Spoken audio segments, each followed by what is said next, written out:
Alright everyone, I promised a video on Mead and here it is. Not quite as exciting as it could be, but this is just going to be a video of racking it. So I'm going to take it from this container, which is full of all the gunk left over from all the yeast dying, and I'm going to put it in this clean one I have down on the floor here. So I got my bucket of tools handy, which includes this brush that I was using for smaller gallon jugs, and I probably am not going to use for this. Well, maybe to get that gunk off the top. And then of course I got an auto siphon, something I will be putting into this power drill over here to clean the inside of the thing. And of course the all-important bottle of sanitizer. So let's get rolling on the less complicated part. Sink. So of course, start by putting all the stuff out of my bucket.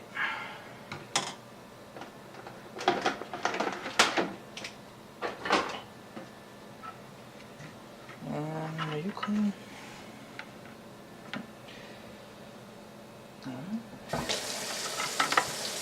Start by just rinsing it out real quick.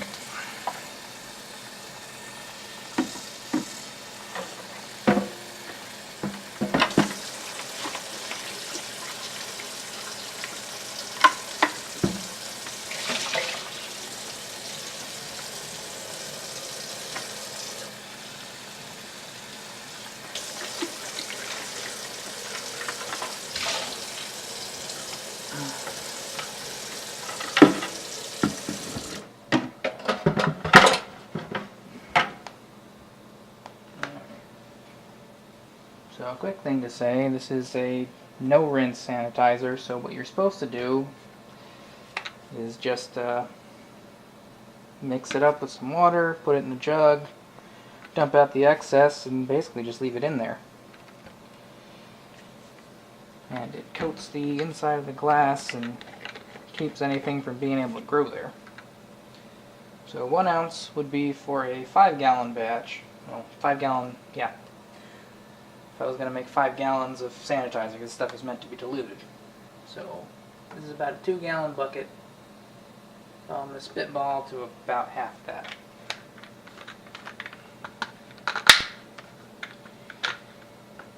That's not a good noise. Okay. And let the water warm up. It's going to take a second. This stuff supposedly works best with warm water.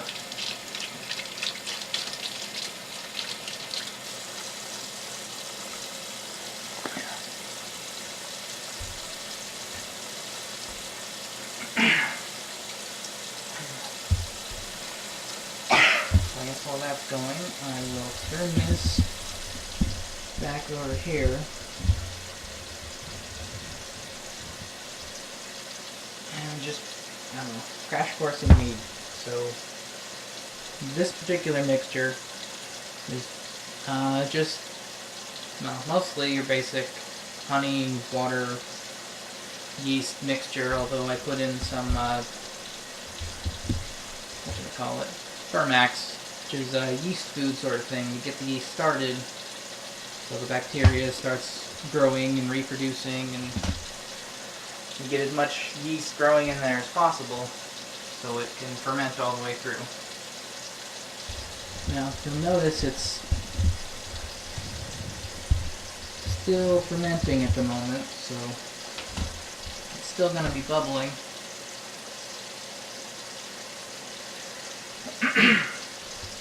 So for now, I'm just racking it to get it off all that gunk, so that gunk doesn't come to affect the flavor.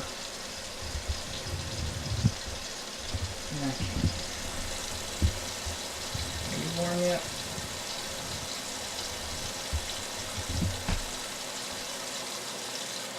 Yep. Okay.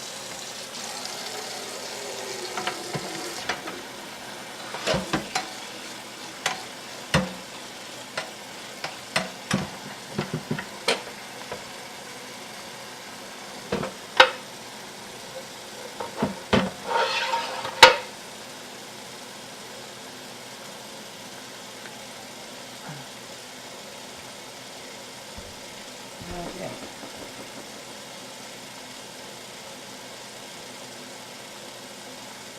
Alright then. Now the bucket's pretty much full. Let's get to the fun part. So first things first, you're going to want to wash all your tools. You're going to be touching this stuff. And yeah. Siphon is obviously going to be very important here.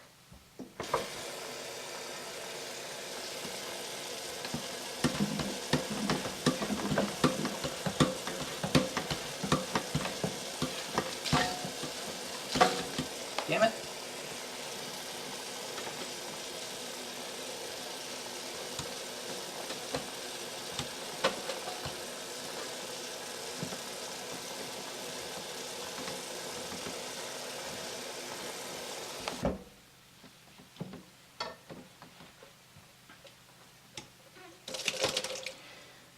And of course you gotta be careful when you get the whole hose in there, because it wants to go every which way, and this, if you don't watch where the end is, it's going to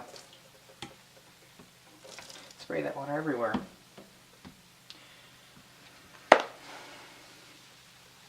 Now, getting the chemical itself on your hands is not advised, but once it's diluted, allegedly you could just drink it straight up. Wouldn't recommend it, but that's their way of saying it's safe in case it gets into whatever you're trying to make.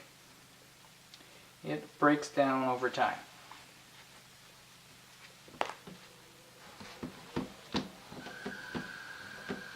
And once you've got your stuff covered in this,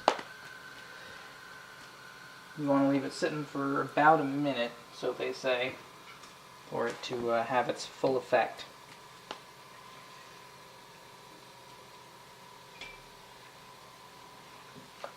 And of course you want to make sure to throw your topper and stuff in there.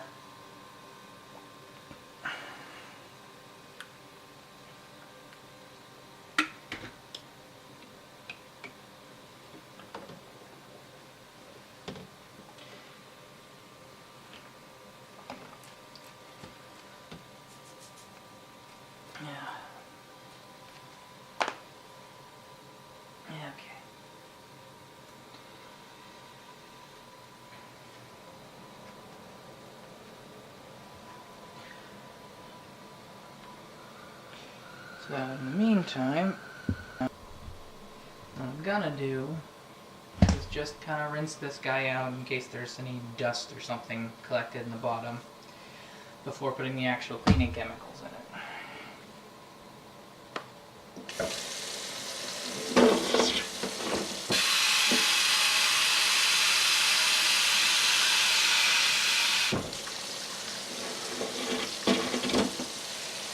If I were a smart person, I'd have thought of a better way to do this, but I'm not.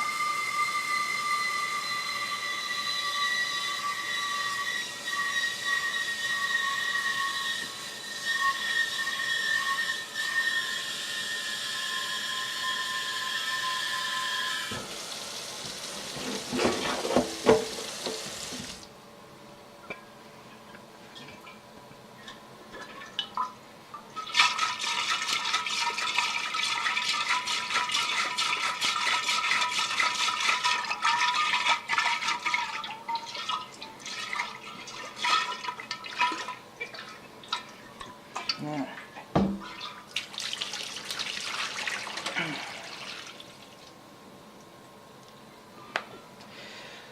Should be about covered there.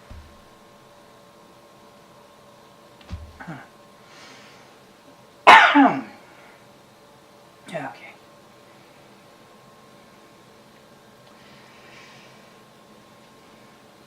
And now for the stupid part.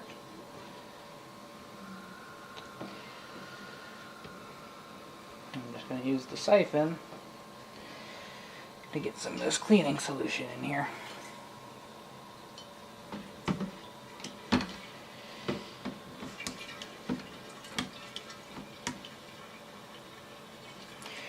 Now generally when you use a siphon, it's recommended you have a friend with you. But it's 11 o'clock on a Monday, and you know, normal people are asleep.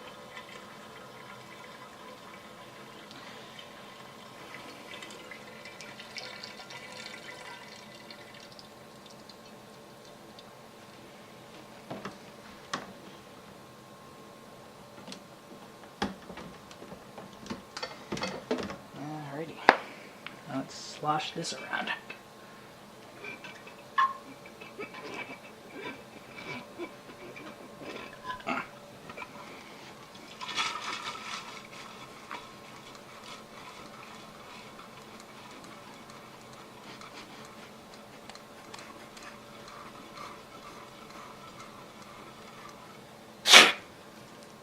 Always forget about that.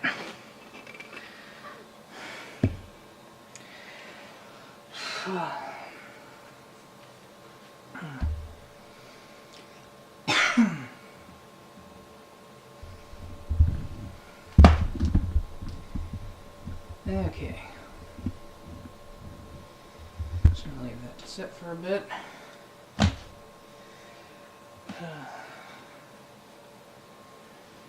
And alright, now let's look at something a little more interesting. Bring up to this guy.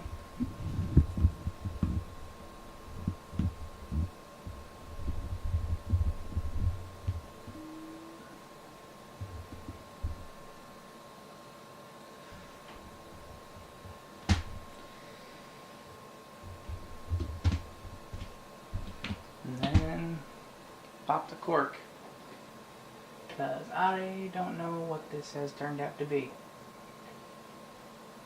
Because this has just sat with this thing in for almost 2 months.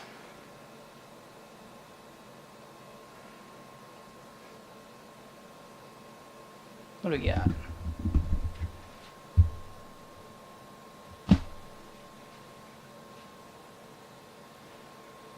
Oh, that smells like alcohol.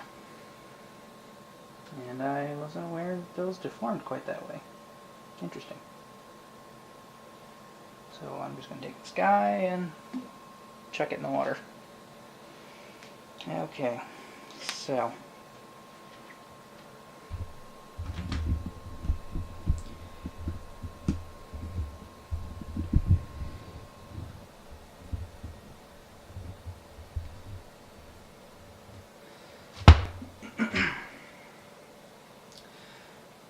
now what comes next? Okay. Ah, crap. Got water in this thing. It'll live. Next, I'm going to want to dump the excess out of this.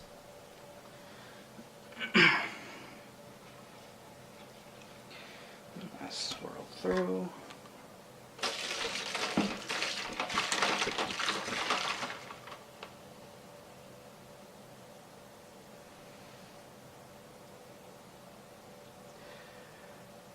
Now I have a carboy dryer, but I didn't think to bring it out here.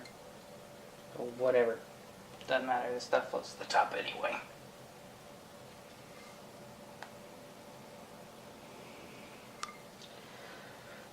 Now the foam doesn't really like to flow out of the neck.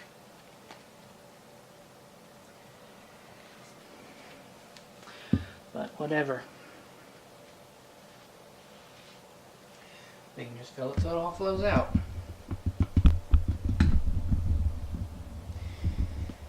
Now,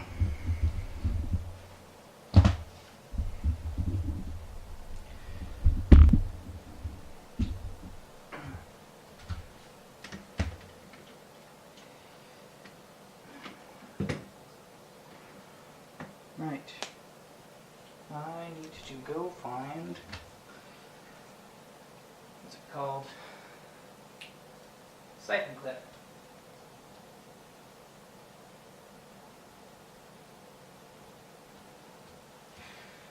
Don't know if it'll quite fit the dimensions of the full auto siphon, but this thing decides to focus. There we go.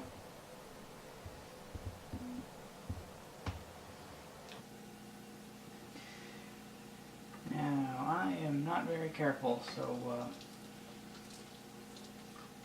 there is going to be a lot of this cleaning solution all over the floor. So I am just going to stick this end of this hose in there, and the other end. Ah, damn it. More water all over the floor. Okay.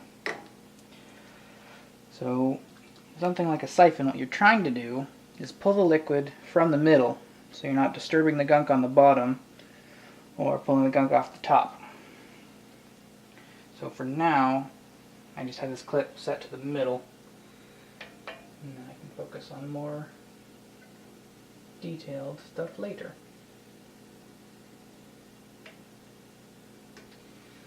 Set you like that. Keep this as still as possible.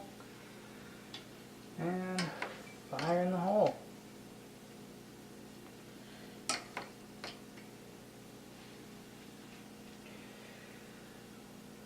And from there, gravity does the work for you.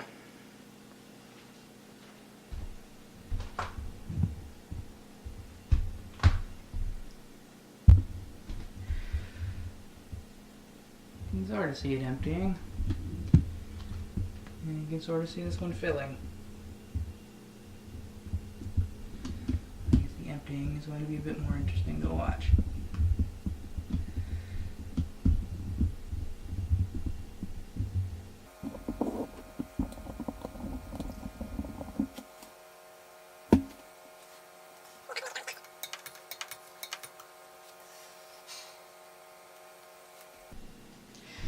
Now, something I found out the hard way, you got to be a little bit careful of is, so the yeast eats, it eats sugar and poops out alcohol and CO2. Now, the thing about that CO2 is, you'll see it bubbling out the top when you've got one of those little things on top, but what it also does is, because it's in the liquid, CO2 will dissolve into the liquid.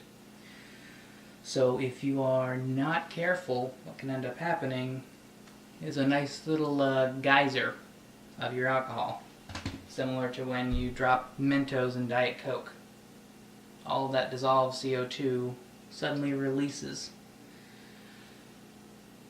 And I noticed that the hard way, but luckily that was only with those 1 gallon jugs that I've been using in the past.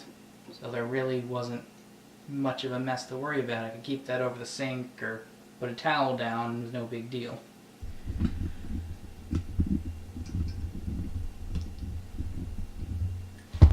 But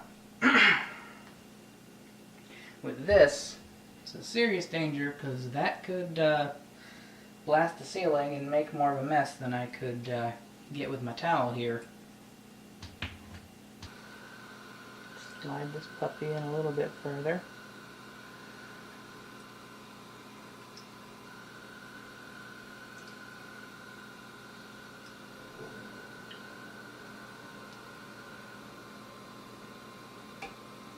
There we go.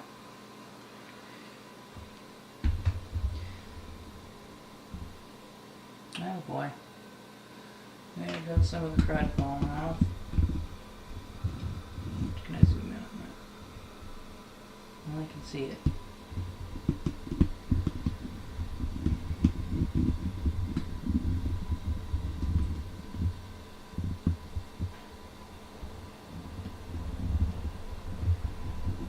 So yeah, when you move this stuff around, you're supposed to let it settle for a good while before before siphoning it off, as you'll get stuff like this settling into it and getting sucked up. And the whole point of racking it is to separate your alcohol from all this gunk.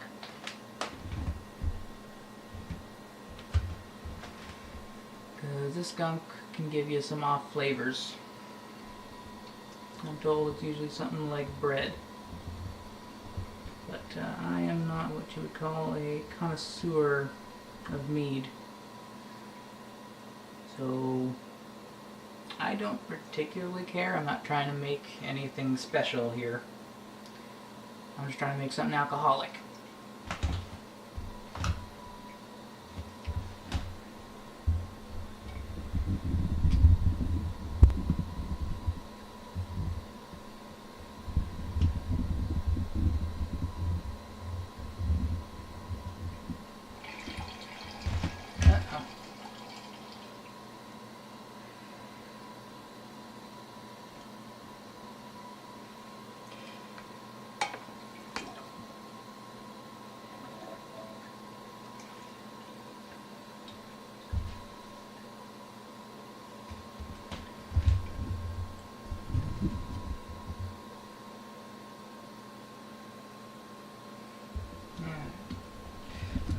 Look at the one down below. She's filling up pretty good. And one thing to keep in mind, you're always going to lose some when you rack it. That's just going to happen. Because you're trying to get as much of the liquid out as you can without getting that gunk on the bottom. So, you know.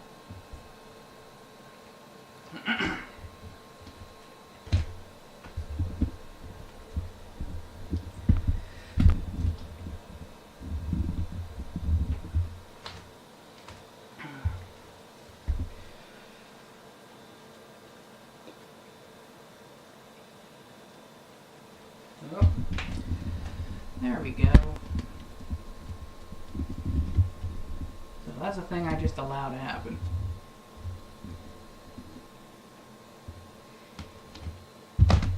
It just, yeah, it keeps filling, so it's going to push all the bubbles out, which is fine. That's what I want to happen. It gets the remaining cleaning solution out of it. And the last batch, that wasn't a real problem, so I don't see why it would be for this one.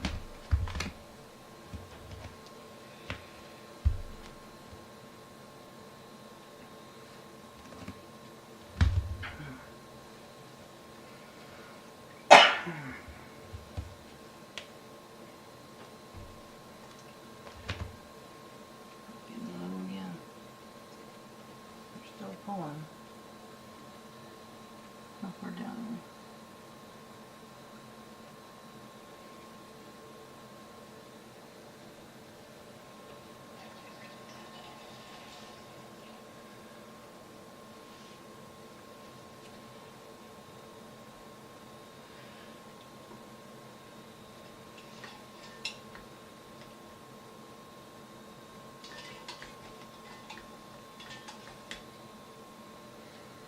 Yeah, looks like that's all she wrote. So we're losing about that much.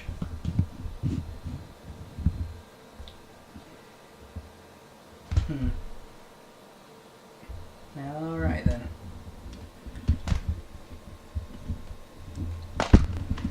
So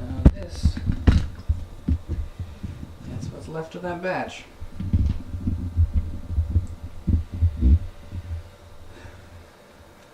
So all that mead in a nice clean carboy. And in the meantime, I'll clean the old one.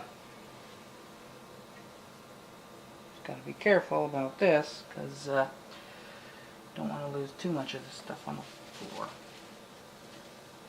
Want to lose this foam on the floor, but don't want to lose too much of this mead here on the floor. Gotta be careful about the hose, because I have screwed this up many a time before.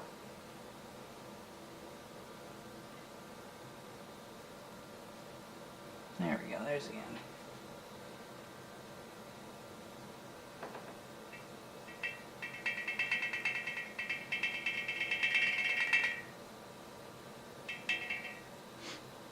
Alright.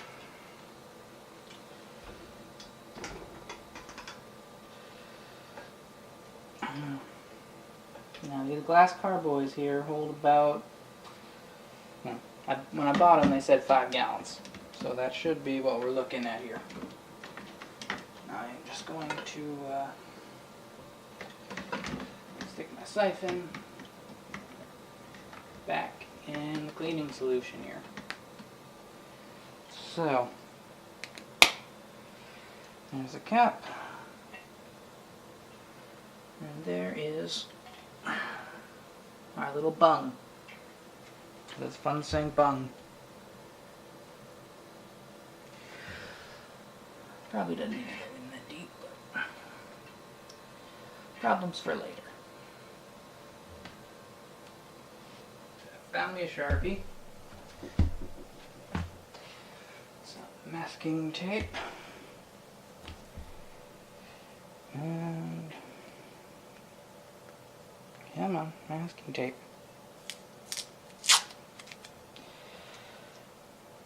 Hold the tab over on the end. In case this, you know, well, this is going to sit for a bit, so who knows what the glue is going to do. Snap that on top.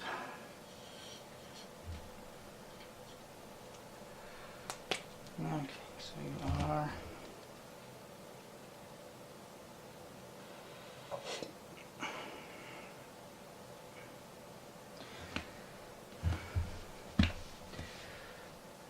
one, 17 plus aeration for max. Handwriting's atrocious. Racked on, what is today?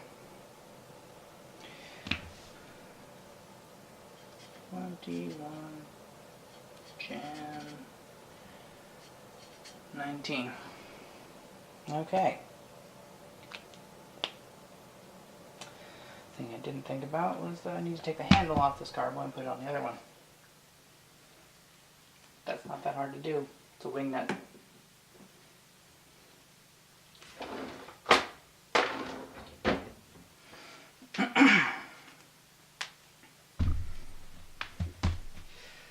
Okay, so that is the basics of racking mead. So that's not really the fun part. That's not the mixing and blending and waiting part isn't really the fun part, but that's what we got. Yeah. There we go. So yeah, that's our batch. Already bubbling away. There's the empty jug, and then there's the bucket.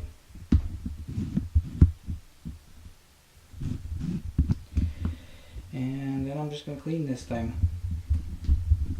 which I still need to figure out how to do.